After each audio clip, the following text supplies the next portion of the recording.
Hello everyone, welcome to our channel. In this video, we are going to talk about how to change language in Google Chrome. To change language in Google Chrome, all you need to do is open your Chrome browser and click on three dots which is in the upper right side corner. Then you just need to click on the third options from the bottom. I mean to say from downside.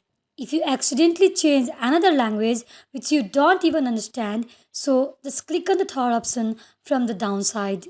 The first option from the down is exit, the second is help, and the third from the bottom is setting. So just click on the setting option here.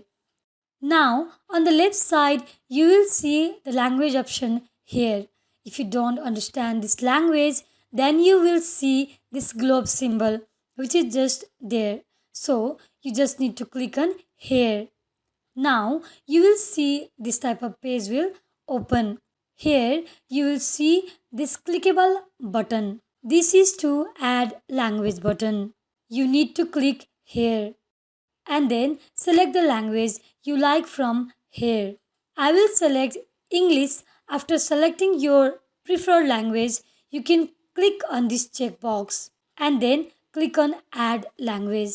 To make this default language, just click on these three dots, then click on the box. That's it. Hope this video helped you a lot. Thank you so much for watching our videos. Guys, do like, share, subscribe and comment in the comment box for further and new videos. Thank you.